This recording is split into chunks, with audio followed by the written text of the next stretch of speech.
Hello, my name is Bowen Clark.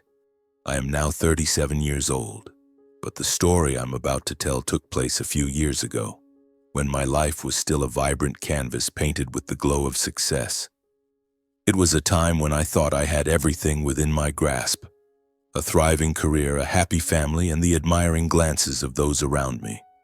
But life, as I gradually came to realize, is never a straight path. It's a rugged road where dazzling peaks can lead you straight into a bottomless abyss. Allow me to take you back to those glorious days before the storm arrived and swept everything away. I stood in front of the mirror, adjusting my tie, admiring the perfectly tailored suit that hugged my frame. That day was significant.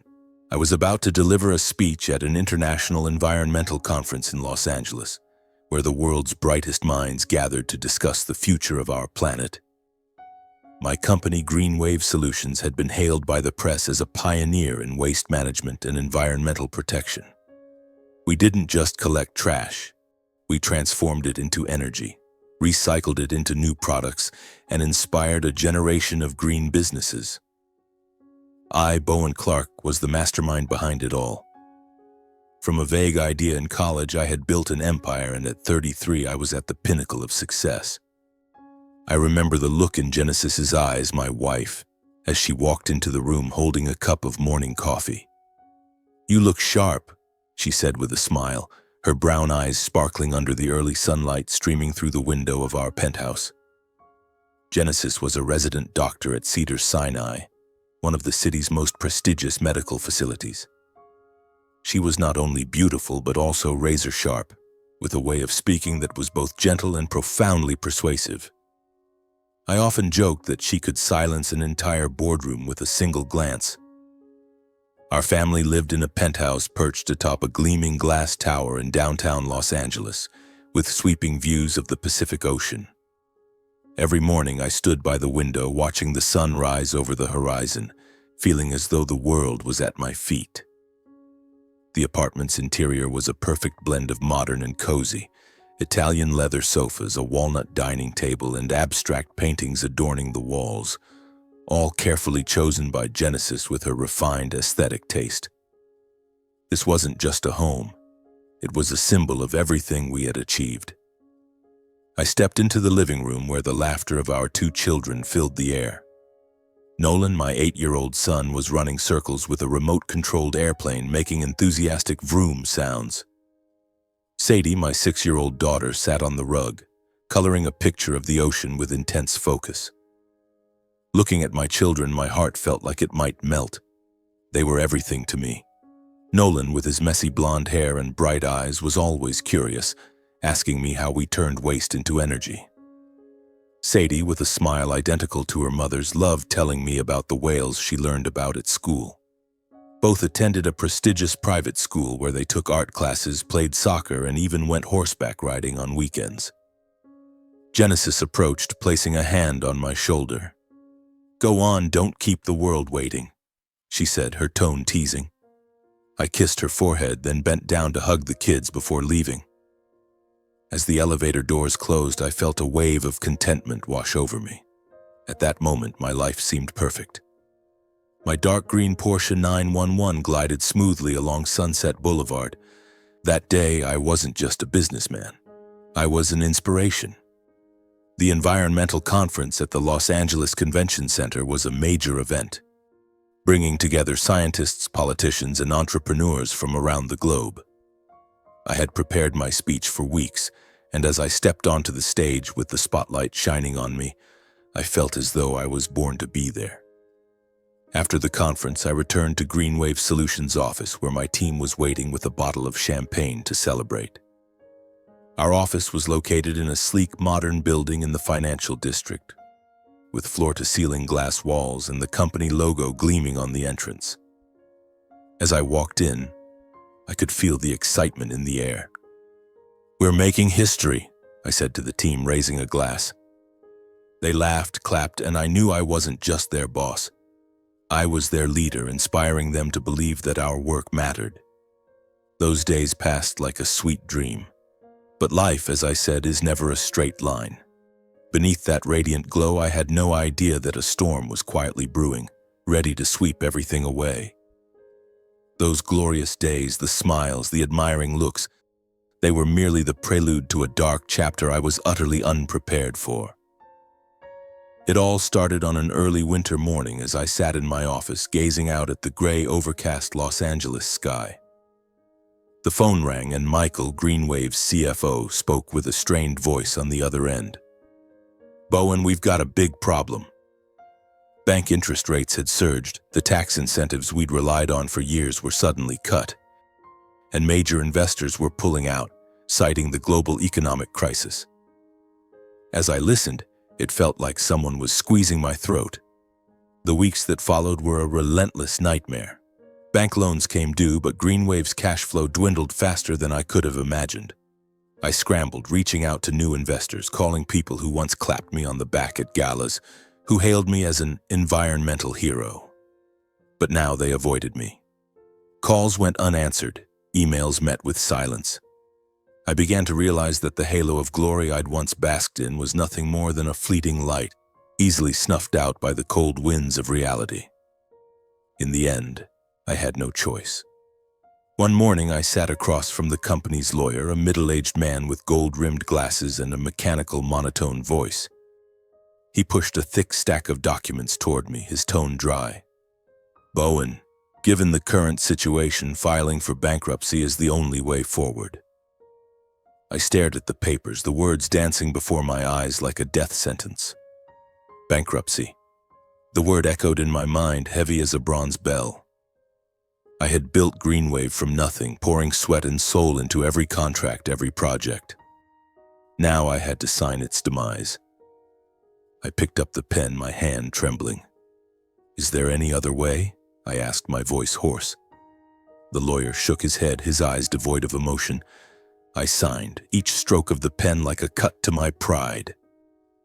As I left the office, it started to rain, cold droplets seeping through my coat, as if to remind me that everything was truly over. That night I sat alone, staring at the Greenwave logo on the wall. That sign had once been my pride. Now it felt like a mocking reminder of what was slipping away. Employees began to leave. The office, once alive with laughter, grew hollow, filled only with the clatter of the photocopier and the lonely echo of my footsteps. One afternoon I watched as a bank team arrived to seize equipment and take down the company sign. I wanted to scream, to rush forward and rip the sign back, to punch the wall and unleash my rage and helplessness, but I couldn't. I just stood there, hands shoved deep in my pockets, lips pressed tight to hold back the tears. A young bank employee with neatly combed hair looked at me with pity. "I'm so sorry, Mr. Clark," he said. I didn't respond. I couldn't. I turned away, staring out the window where the rain fell relentlessly, as if weeping for my shattered dream. Filing for bankruptcy wasn't just the death of Greenwave. It marked the beginning of the collapse of my personal life. The bank foreclosed on our penthouse, the sanctuary that had been our family's home. We moved to a small rented house in a bleak suburban neighborhood with pothole-ridden streets and rusted fences.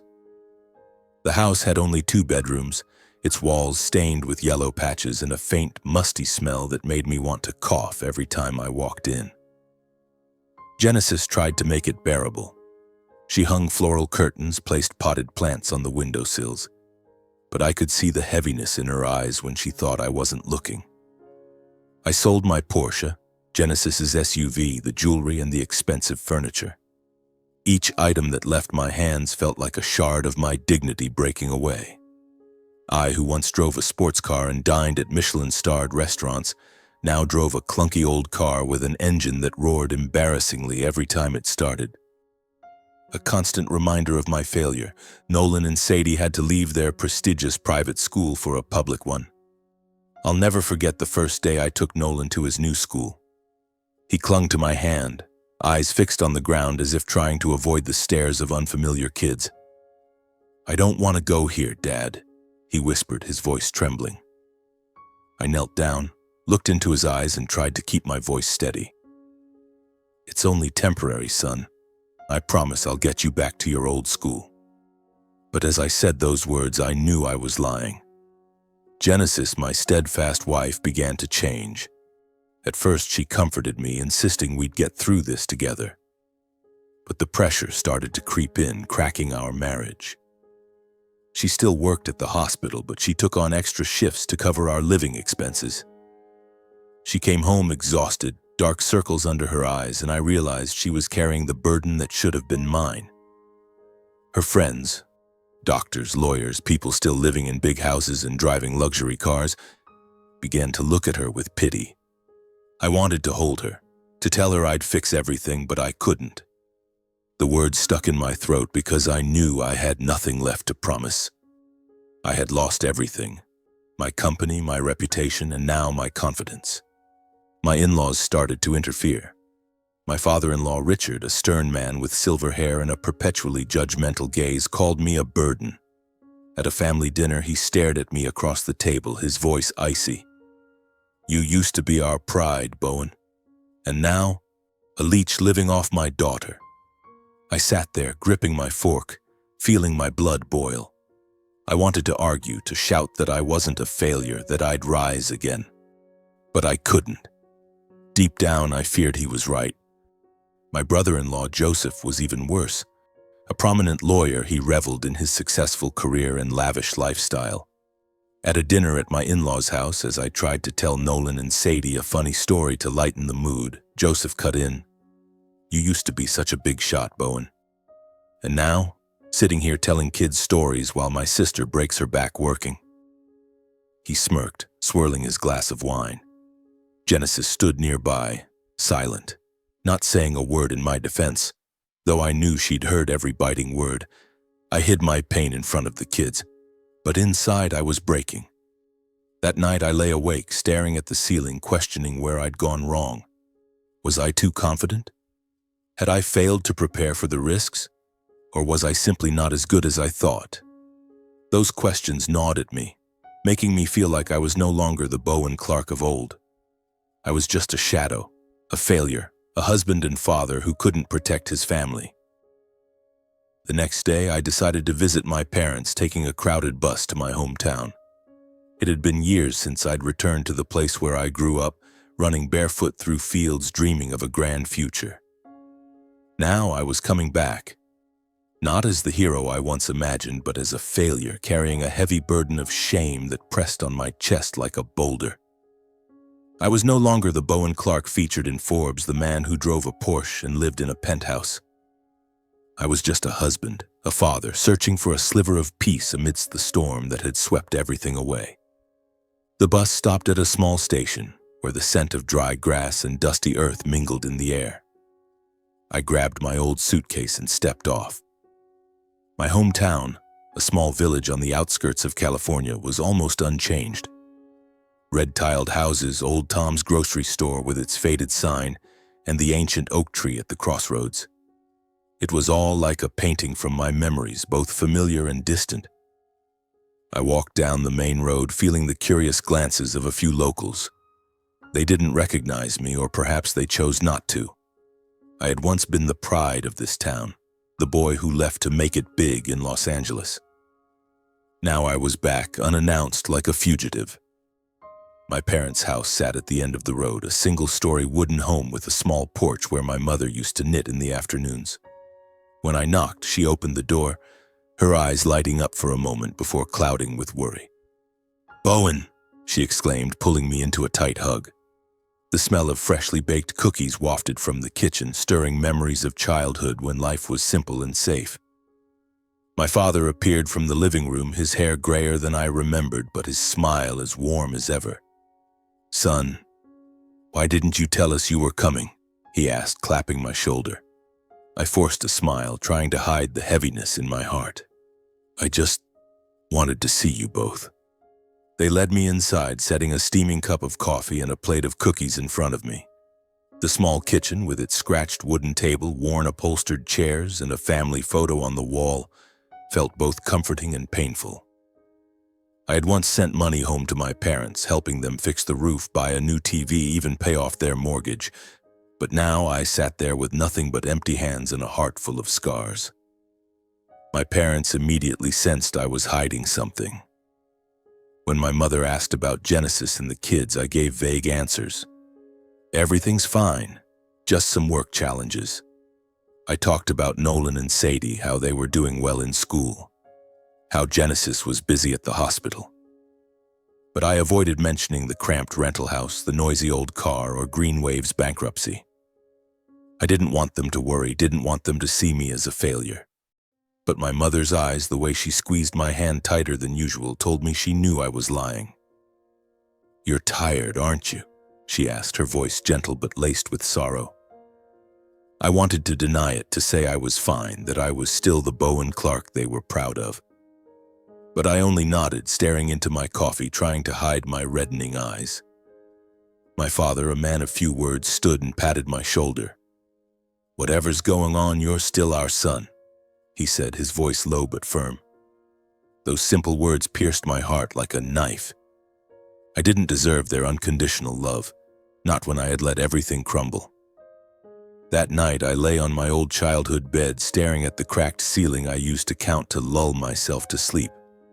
The crickets chirped outside, the wind whistled through the window, pulling me back to a carefree time. For the first time in weeks, after countless sleepless nights, I slept soundly. The next morning, my mother dragged me to the backyard, where she tended a bed of daisies and a few tomato plants. "Help me water the plants," she said, handing me an old watering can. I followed her lead, feeling the damp earth under my feet, the scent of fresh grass in the air. In that moment, I felt peace, as if the outside world, with its debts, taunts, and pitying looks, didn't exist. But I knew that peace was fleeting. That afternoon, my father called me into the living room. He sat in his old armchair, holding a small tin box I recognized immediately, the one he used to store their savings. "We don't have much," he said, opening it to reveal a carefully wrapped stack of cash. "This is what we've saved. Take it to get by." I stared at the money, my heart stopping. I knew it was the money I'd sent them years ago, back when I was successful Bowen Clark, when I thought I could provide for the world. Now it sat before me, a reminder of how far I'd fallen. "I can't take it," I said, pushing the box back. My voice trembled, not with anger, but with shame.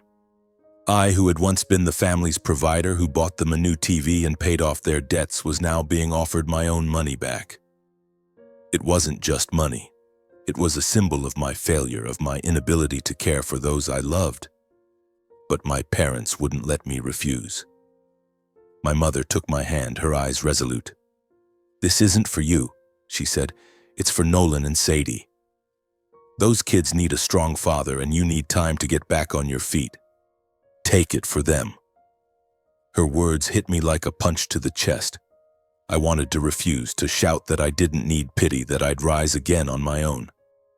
But looking into her eyes, I saw no pity, only love and belief in me. I bowed my head, took the box, feeling as though I'd swallowed a bitter pill. On the day I left, I stood on the porch, watching my parents wave from a distance.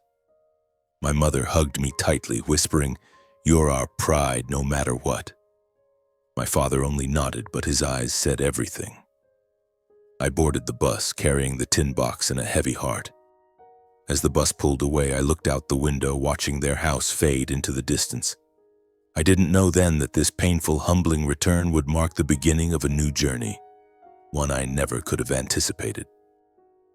On the way back to Los Angeles, a thought flickered in my mind about the life insurance policy. I had purchased a substantial policy back when Greenwave was at its peak, when I thought I needed to prepare for every scenario. If I ended my life now, the payout from that policy could let Genesis live comfortably, allow Nolan and Sadie to return to their old school, and give them the life they deserved. The thought was horrific, but in my desperation, it felt like the only way out. The bus stopped at a small station a few miles from my parents' house. I stepped off, the cold wind carrying the scent of dry grass and dusty earth, but I felt nothing except emptiness. I didn't know how I would end my life. Just then, as I took a few steps from the station, a sudden sound shattered the silence. The low growl of an engine, then a sleek black Mercedes pulled up beside me, kicking up a cloud of dust. I stood frozen, unsure of what was happening. The car door opened and a man stepped out, dressed in a perfectly tailored gray suit, his leather shoes gleaming in the sunlight. He smiled, a smile both familiar and strange, making me blink to ensure I wasn't dreaming. "Bowen Clark," he called, his voice warm but brimming with confidence. "Still as brooding as ever, huh?" I stared at him, racking my brain, and then it hit me. Lincoln. Lincoln Hayes, my old friend from leaner days, the one I'd lent money to start his business over a decade ago when we were both young dreamers. We'd lost touch long ago as I got swept up in green wave and he vanished from my radar. But now, here he was, looking like a dazzlingly successful version of himself, while I, a failure, stood on the roadside with a battered suitcase and worn-out shoes. "Lincoln," I whispered, my voice faltering with shock. He strode over, pulling me into a strong hug, clapping my shoulder as if time hadn't passed. "My God, Bowen, it's been years," he laughed, his voice full of excitement. I stood there, rigid, unsure how to respond. Part of me wanted to run, to hide my pathetic state. I didn't want him to see me like this. A bankrupt man, a powerless father, a husband scorned by his in-laws. But Lincoln didn't give me a chance to retreat. He looked at me, his gaze sharp but not judgmental, as if he already knew everything without me saying a word. "Where are you headed, Bowen?" he asked. I didn't answer right away, lowering my head as shame surged like a wave. "Just back to the city," I muttered, my voice hoarse. He nodded, as if sensing I was hiding something. "Get in the car," he said, opening the Mercedes door. "We need to talk." I hesitated, staring at the red dirt road stretching ahead where the bus had just disappeared. The dark thoughts still lingered in my mind, but something in Lincoln's voice, its sincerity, its confidence, made it impossible to turn away. I climbed into the car, enveloped by the scent of new leather and expensive cologne, a bitter reminder of the luxurious life I'd once had. As Lincoln started the engine, I didn't know that this moment, his sudden appearance, would become a pivotal turning point, a faint glimmer of hope piercing the thick darkness of my life. I wasn't ready to believe in it yet, but it was there, fragile but undeniable, like a small flame flickering in a storm. Lincoln's Mercedes glided smoothly along the red dirt road, leaving behind the small bus stop where I'd just stepped off, carrying with me a fragile spark of hope. I sat on the soft leather seat, my tattered suitcase resting on my lap, the tin box of my parents' savings tucked inside. Lincoln drove, his eyes focused ahead, but a gentle smile played on his lips as if trying to put me at ease. I wanted to say something, to ask why he'd appeared at this exact moment, but my throat felt constricted. The dark thoughts from the bus ride, about Genesis, Nolan, Sadie, and the life insurance policy, still lingered, and I didn't know how to open up to someone who had stepped out of my past, looking like the embodiment of everything I'd lost. Lincoln broke the silence first. "You look like you've been through a storm, Bowen," he said, his voice low but non-judgmental. "What's going on?" I glanced at him, his gaze sincere, devoid of pity, yet I felt an invisible wall between us. He was Lincoln Hayes, a shining success, while I was merely a shadow of the old Bowen Clark. I lowered my head, mumbling, "Just some rough times. I'll be fine." But my voice faltered, and I knew Lincoln wasn't buying it. We pulled into a small coffee shop in a nearby town, a humble place with weathered wooden walls and the aroma of roasted coffee in the air. I carried my suitcase, following Lincoln inside, feeling like a stranger in my own story. He ordered 2 black coffees, slid one toward me, and sat down, his gaze sharp but patient. "All right, tell me," he said, his voice warm. "Everything." I took a deep breath, watching the steam rise from the coffee. I didn't want to expose my failures, didn't want Lincoln, who once saw me as a hero, to see how pathetic I'd become. But something in his patience, the way he sat there waiting without judgment, made it impossible to stay silent. I started talking, my voice hoarse, as if each word were a shard of my pride. I told him about the economic crisis, the soaring interest rates, the partners who turned their backs when I needed them most. I described the day I signed the bankruptcy papers, each stroke of the pen like a knife to my heart. I spoke of the foreclosed penthouse, the noisy old car, and how Nolan and Sadie had to leave their private school. And finally, I shared about my in-laws, my father-in-law calling me a burden, my brother-in-law's mocking sneer as he labeled me a leech. I didn't mention the dark thoughts from the bus, but Lincoln's eyes seemed to sense how close I'd come to the edge. He listened without interrupting, nodding occasionally as if cataloging every detail. When I stopped, my throat dry, Lincoln leaned forward, placing his hands on the table, looking me straight in the eye. "You know, Bowen," he said, his voice steady as stone, "if you hadn't lent me that money back then, I wouldn't be where I am today. No Apex Innovations, no mansion, nothing. You weren't just a friend. You changed my life." I shook my head, letting out a bitter laugh. "That's the past, Lincoln. Now I've got nothing. No money, no reputation, not even confidence." But he didn't let me wallow in self-pity. He gripped my shoulder, his eyes blazing. "You're still Bowen Clark," he said. "The man who built Greenwave from nothing. The man who inspired an entire industry. You think this failure defines you? It's just a chapter, not the whole book." Lincoln didn't give me time to sink into doubt. He started talking about Apex Innovations, his tech company developing renewable energy solutions, a field not far from my experience at Greenwave. "I need someone like you," he said, his voice brimming with excitement. "No one else, just you. I want you as a partner, Bowen. I'll put you in a leadership role and we'll do big things together." I stared at him, unable to believe my ears. "Lincoln, I just went bankrupt. I've got nothing to bring to the table. You don't need a failure like me." But he just laughed, that confident grin I remembered from our college days in dive bars, dreaming of the future. "You're not a failure," he said. "You're someone with grit, experience, and most importantly, integrity. Money can buy talent, but it can't buy honesty. I trust you, Bowen, and I know you'll prove me right."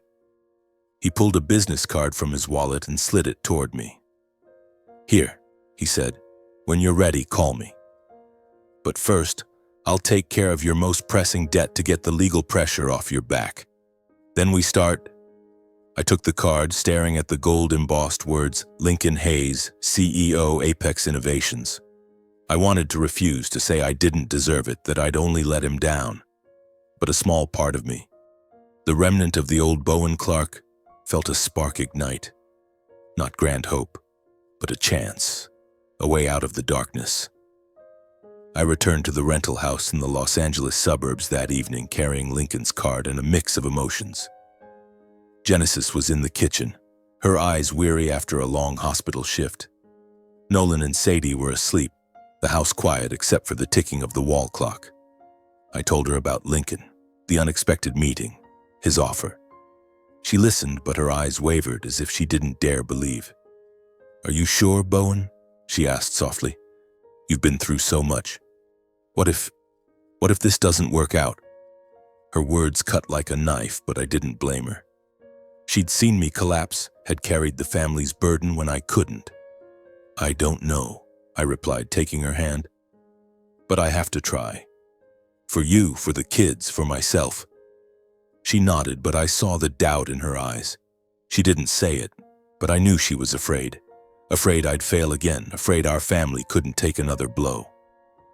In the days that followed, Lincoln took action. One morning, a middle-aged woman with sharp eyes and a confident voice knocked on our door. She introduced herself as Lincoln's lawyer. "Mr. Hayes has settled your most urgent bank debt," she said, handing me a stack of documents for confirmation. "You're free from legal pressure now. You can focus on work." I stared at the numbers on the papers, feeling a weight lift from my chest. But alongside the relief came a new wave of shame. I, Bowen Clark, who once paid for others, now needed a friend's help to escape debt. Lincoln didn't let me dwell in self-doubt. He called daily, his voice full of energy, talking about Apex Innovations' new project. "We're building a cutting-edge renewable energy system," he said. "You've got the experience from Greenwave, Bowen. You know how to lead teams, how to handle crises. I need you as project manager." I listened, still flooded with doubt. I'd failed once. What guaranteed I wouldn't fail again? But Lincoln gave me no time to linger in those thoughts. He sent plane tickets asking me to come to San Francisco to meet his team. "You don't have to commit right away," he texted. "Just come. See how we work and feel it for yourself."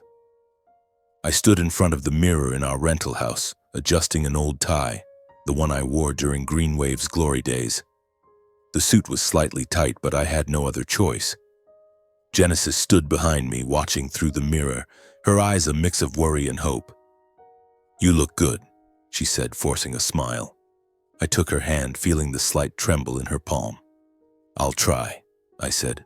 "I can't promise success, but I promise I won't give up."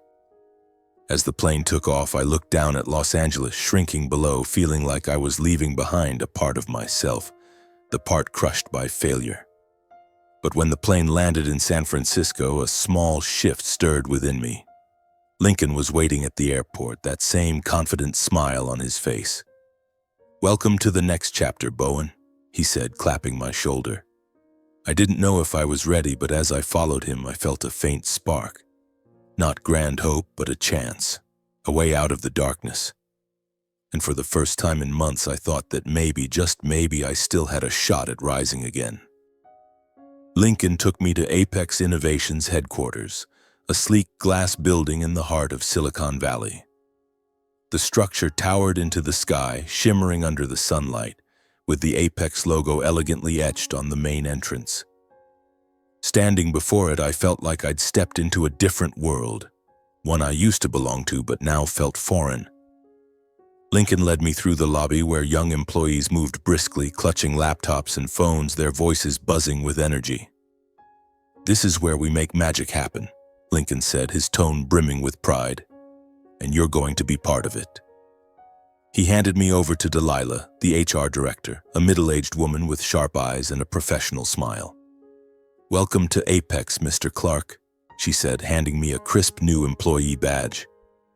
I stared at the words, "Bowen Clark Project Manager," printed on it, feeling as though I was holding a relic from another life. Lincoln explained that I'd be leading a new project, a renewable energy system using cutting-edge technology to optimize solar panel efficiency. "You've got the experience from Greenwave," he said. "You know how to manage teams, handle crises, and turn ideas into reality. I know you can do this." But as Delilah guided me through the office, introducing me to the team, an invisible weight pressed down on me. Apex's office wasn't like Greenwave in its heyday. No media spotlight, no champagne-fueled galas, no conference speeches. Instead, it was filled with cluttered desks, endless meetings, and people working tirelessly. I realized this was real, gritty work, the kind I'd done when I first started out but had forgotten during the years of being celebrated by the press. I began my role as project manager, overseeing a team of 10 engineers and specialists, ensuring the solar panel project stayed on track. At first, I felt out of place. The engineers, a decade younger than me, used tech jargon I had to look up at night. They eyed me with curiosity, some likely aware of Greenwave's story, of the pioneering entrepreneur now standing before them in a slightly tight suit. I sensed their scrutiny, and each time my self-doubt whispered that I didn't belong here, but I refused to back down. I started with the basics, reviewing project documents, organizing team meetings, listening to each engineer's input. I realized that my experience from Greenwave, despite its failure, was a treasure trove. I knew how to lead teams, resolve conflicts, and turn scattered ideas into concrete plans. I worked day and night, not to prove myself to others, but to prove to myself that I still had it. A week later, the project hit its first crisis. A major solar panel supplier abruptly canceled our contract, threatening to delay us by months.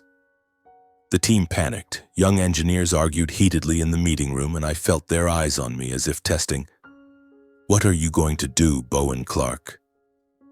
I took a deep breath, recalling the days at Greenwave when I faced similar crises. I called an emergency meeting, broke the problem into parts, and contacted alternative suppliers. After 3 relentless days, I secured a new supplier, negotiated a better deal, and got the project back on track. When I presented the solution at the next meeting, the room fell silent. Then a young engineer, Mia, with her hair tied high, spoke up. "How did you pull that off? I thought we were done for." I gave a small smile, feeling a flicker of confidence return. "I've been through worse," I replied, "and I learned there's always a way out if you don't give up." Those words, though simple, were a reminder to myself. I wasn't the helpless failure anymore. I still had grit, still had ability. Gradually, the team began to respect me. They stopped seeing me as an outsider and started viewing me as a leader. Mia began seeking my advice on technical issues. Another engineer, Kevin, brought me coffee during early mornings, calling me boss with a genuine smile. They started calling me the soul of the project, a nickname that made me both proud and uneasy. I didn't want to be put on a pedestal again, didn't want to fall into the trap of chasing glory. But I couldn't deny that being respected, being needed, was slowly healing the scars in my heart. Word of my new job reached my in-laws. One evening, Genesis's mother called, her tone skeptical. "I hear you're working with some rich friend?" "Leaning on someone else again, Bowen?" I gripped the phone, forcing myself to stay calm. "No, ma'am," I replied firmly. "I'm working hard on my own and I'll prove it." But deep down, I knew they didn't believe me. To them, I was still the failure, the leech they'd mocked. I didn't blame them. I'd given them reason to think that way. But I swore to myself I'd change their perception. Lincoln was the only one who never doubted me. He visited the office weekly, checking on the project's progress and always making time to talk. "You're doing great, Bowen," he said, clapping my shoulder. "I knew you could." His words weren't just encouragement. They were a reminder that I still had worth, that my failure didn't define me. The solar panel project began showing results. We completed the first testing phase ahead of schedule, saving Apex significant costs. In a meeting with partners, I presented the results, my voice stronger than I'd thought possible. When I finished, the room erupted in applause, and Lincoln looked at me with pride. "That's the Bowen Clark I know," he whispered as we left the meeting room. News of my new role at Apex Innovations began to spread, slowly but inexorably, like ripples across a lake. A few articles on tech news sites mentioned the return of Bowen Clark alongside Lincoln Hayes, the founder of Apex. An old Greenwave partner sent a congratulatory email, its tone a mix of surprise and caution. "I knew you wouldn't stay down, Clark." Reading those words felt like a cool breeze, but I couldn't ignore the growing unease in my chest. I wasn't afraid of the spotlight or tough questions from investors. What I feared was facing those who had turned their backs on me, who had looked at me with pity or contempt, especially my wife's family. Genesis called me one evening before the conference, her voice soft but laced with worry. "My mom called," she said, hesitating. "She heard you're speaking at a big event. She doesn't think you can pull it off." I gripped the phone, a cold stone dropping in my stomach. Genesis's mother, Eleanor, had never hidden her disappointment in me since Greenwave's bankruptcy.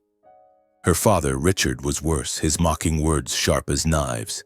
And her brother, Joseph, was always ready to jab at me with his smug smirk and condescending tone. "They think you're riding Lincoln's coattails," Genesis continued, her voice fading. I didn't know what to say to them, Bowen. I took a deep breath, trying to keep my voice steady. "They're entitled to their doubts. But I'll prove them wrong," I said, hearing her sigh on the other end, a sound both weary and hopeful.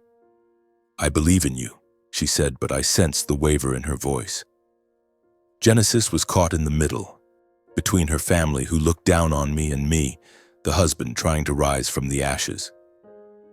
I didn't blame her, but her silence over the past months when her parents and brother mocked me left a lingering ache in my heart. The day of the conference arrived, and the atmosphere at the San Francisco Convention Center buzzed like a beehive. Large banners proclaiming the future of renewable energy adorned the venue, and camera flashes from reporters lit up the air. I stood in the prep room adjusting my suit, a new one Lincoln insisted on buying, saying, "You need to look like a leader." He stood beside me reviewing my presentation on a tablet, his eyes brimming with confidence. "You're going to do great, Bowen," he said, clapping my shoulder. "Today isn't just about Apex. It's about you." I nodded, but my heart pounded in my chest. I wasn't afraid of speaking to a crowd. I'd done it dozens of times at Greenwave. But this was different. I knew my wife's family would be there. Genesis had mentioned that her parents and Joseph were invited as VIPs. Thanks to Joseph's connections in the legal industry and Richard's business ties. I didn't know how they'd react to seeing me on stage, but I knew this encounter wouldn't be easy.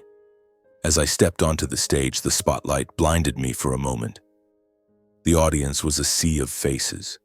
Investors in expensive suits, engineers with curious eyes, and reporters with phones, laptops, and recorders.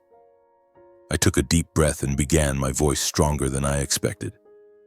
"At Apex Innovations, we're not just building technology," I said, my gaze sweeping the room. "We're building a future where clean energy isn't just an option. It's the standard." The crowd nodded, some clapping. A surge of energy rose within me as if the old Bowen Clark was coming back to life. But then I saw them. My wife's family, seated in the third row near the main aisle, Richard with his silver hair and cold stare, arms crossed tightly. Eleanor, in an elegant red dress, watched me with undisguised skepticism. And Joseph, with his familiar smirk, whispered something to his father, making Richard nod, his lips pursed. Genesis sat beside them, her eyes wavering as if torn between supporting me and keeping peace with her family. A wave of anger surged, but I pushed it down, focusing on my presentation. I spoke about the solar panel project, the test results that exceeded expectations, and the potential to transform the energy industry. The crowd applauded, and I saw Lincoln in the wings giving me a thumbs up with a radiant smile. After the presentation, I stepped off the stage, preparing for the networking session. But before I could leave the auditorium, my wife's family approached.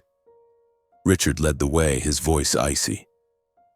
"Quite a show, Bowen," he said loud enough for nearby heads to turn. "You think standing up there with a few slides can erase your bankrupt past? You're riding Lincoln Hayes' coattails, aren't you?" I clenched my fists, feeling blood rush to my head. Joseph chimed in, his smirk sharper. "Nice presentation," he said, his tone dripping with sarcasm. "But what's next? Working for your buddy to scrape by?" The crowd around us began to murmur, curious eyes turning toward me. Genesis stood behind them, her face pale, but she said nothing, her eyes pleading with me not to escalate. I opened my mouth to respond, but before I could, Lincoln appeared from the wings, stepping beside me. He stood tall, his gaze sharp as a blade, locking onto Richard and Joseph. "I think you're mistaken," Lincoln said, his voice calm but commanding. "Without Bowen Clark, there would be no Lincoln Hayes today. He gave me a chance when I had nothing, and now he's the soul of this project. Apex's success today is because of Bowen, not me." The auditorium fell silent, as if time had paused. Richard and Joseph froze, their faces stiffening, unable to find words to counter. Eleanor opened her mouth but closed it, her eyes wavering. Genesis looked at me, her eyes glistening as if seeing me for the first time in months, not as a failure but as the man she once loved. The crowd began to clap, not for me or Lincoln but for the truth that had just been spoken. I didn't need to respond to Richard or Joseph. Lincoln had spoken for me, and the truth, my success at Apex, was the strongest answer. After the event, Lincoln pulled me aside, handing me a glass of wine. "See," he said, winking, "you didn't need to argue with them. You've already won." I nodded, but a quiet pain lingered. Not because of my in-laws' taunts, but because of Genesis. She still hadn't spoken, hadn't stood up for me. I knew she was torn, but her silence still hurt. The conference ended with praise from partners and investors. A local reporter wrote about Bowen Clark's remarkable comeback, but I declined interviews. I didn't want the old spotlight back. I just wanted to do my job well for Lincoln, for Apex, and for my family. But I knew this event had changed everything. My wife's family, though reluctant to admit it, was stunned by the reality that I was no longer the Leech they thought. And for the first time in months, I felt like I was truly rising again. After the conference, the solar panel project at Apex Innovations became a focal point of attention. Investors began reaching out, and congratulatory emails and partnership proposals flooded in like a small deluge. An article in a local tech magazine dubbed me the bankrupt entrepreneur rewriting his story. I declined all interview requests, not out of fear of the spotlight, but because I didn't want to be swept up in the whirlwind of fame again. I'd been there before, letting accolades blind me to reality. And I wasn't about to repeat that mistake. Still, I couldn't deny that the praise, the firm handshakes from partners, and the respectful looks from my Apex team were slowly healing the scars in my heart. The project progressed beyond expectations. The second testing phase finished 3 weeks ahead of schedule, with solar panel efficiency surpassing industry standards. In a meeting, I presented the results to Apex's leadership, my voice ringing out strong, free of the tremor of self-doubt. When I finished, the room erupted in applause, and Lincoln, seated at the head of the table, winked at me. "See, Bowen," he said afterward when it was just the two of us in the office. "I told you you'd do it." I gave a small smile, the first genuine one in months. "Thanks, Lincoln," I replied, "but I'm still learning to believe in myself." Partners started seeking me out. An investor from Silicon Valley who had refused to meet me when Greenwave collapsed now emailed to invite me to lunch. "I hear you're making waves at Apex," he wrote. "We should talk." I politely declined, not out of resentment, but because I didn't need validation from those who'd turned their backs. Instead, I focused on the work. Late nights poring over technical documents, meetings with the team to solve problems, moments when I saw our project inch closer to success. Each step forward was a brick, rebuilding the self-respect I'd lost. News of my comeback didn't stay confined to the business world. Old friends who had avoided me when Greenwave went under began reaching out. A college buddy texted, "Bowen, I read about you. Congrats, man." A former Greenwave partner called, his voice tinged with regret. "I was wrong to doubt you, Clark. You're still a star." I responded briefly, politely, but inside I felt no joy. Their congratulations came too late, and I'd learned that my worth wasn't in others' praise but in what I achieved. Genesis, the wife I loved more than anything, was slowly changing. One evening, she flew to San Francisco to visit me, the first time since I started at Apex. When she stepped into my small apartment, I saw her eyes weren't as heavy as before. She hugged me tightly, whispering, "I'm proud of you, Bowen. I'm sorry for doubting you." Her words were like a warm breeze, soothing the wounds I'd carried for months. But I still felt a distance, not because she didn't love me, but because she'd been hurt so much by our collapse, by her family's taunts. "You don't need to apologize, Jen," I said, holding her hand. "But I need you with me, not just today, but going forward." She nodded, her eyes shimmering with tears, and for the first time I felt we were finding our way back to each other. My wife's family, though loath to admit it, had received a bitter lesson. After the conference, news of my role at Apex spread, and their earlier mockery began to backfire. At a family gathering, one of Genesis's aunts, who once called me a leech, now asked her about my work with curiosity. "What's Bowen doing in San Francisco? I hear he's working with a millionaire." Genesis recounted to me, her voice tinged with humor. "They're starting to see you differently, Bowen. But I know they'll never admit they were wrong. I didn't need their admission. The arrogance of Richard, Eleanor, and Joseph had turned against them. Their taunts, which once kept me awake at night, now stood as proof of their pettiness. In the eyes of their relatives and society, they'd lost face, not because I retaliated, but because the truth had been laid bare. They grew quiet, no longer daring to openly insult me. Once, Joseph texted Genesis, reluctantly asking about me. "Tell Bowen I congratulate him." I smiled when she read me the message, but not out of satisfaction. I didn't need Joseph's approval. I just needed to know I'd overcome their scorn. The lesson of karma became clearer than ever. Lincoln was living proof of it. Over a decade ago, I'd lent him money when he was nearly bankrupt, with no ulterior motive. Now he'd returned, not just repaying the favor, but giving me a chance to rise again. The kindness I'd sown hadn't vanished.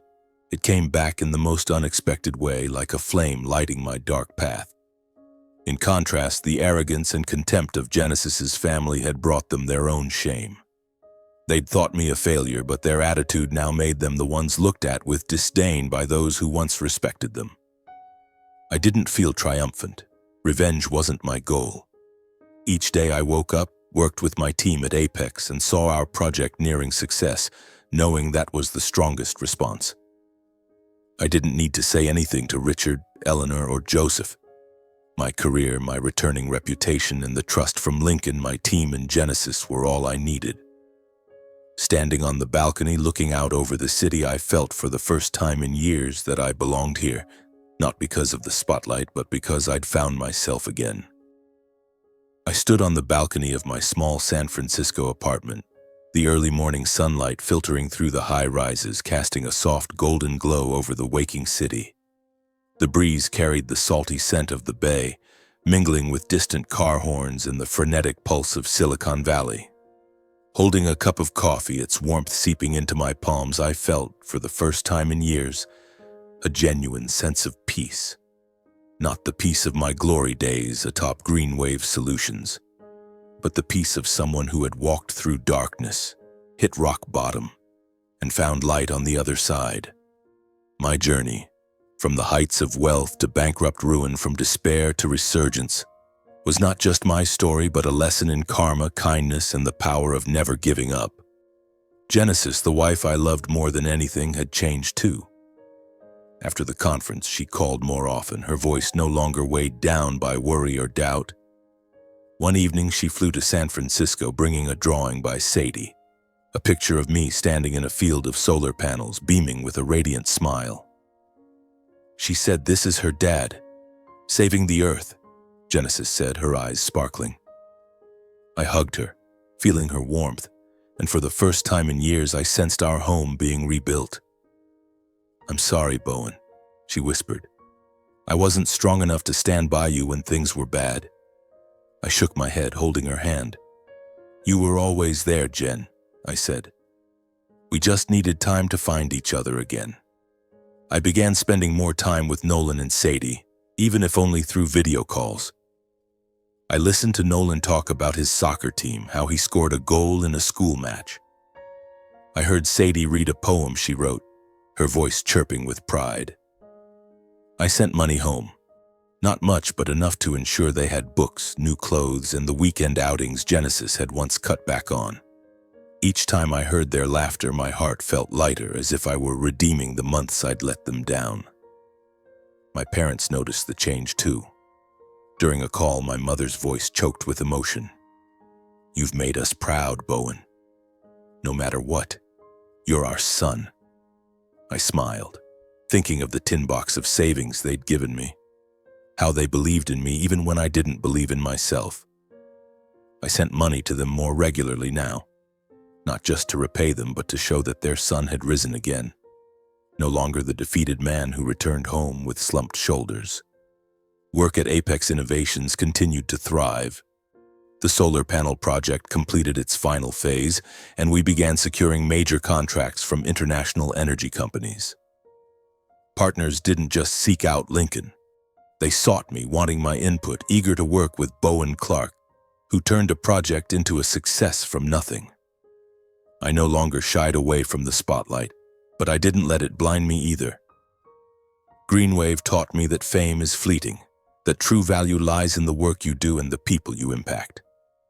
One afternoon, I received an email from a journalist requesting to write about my journey, from the heights to the depths and back again.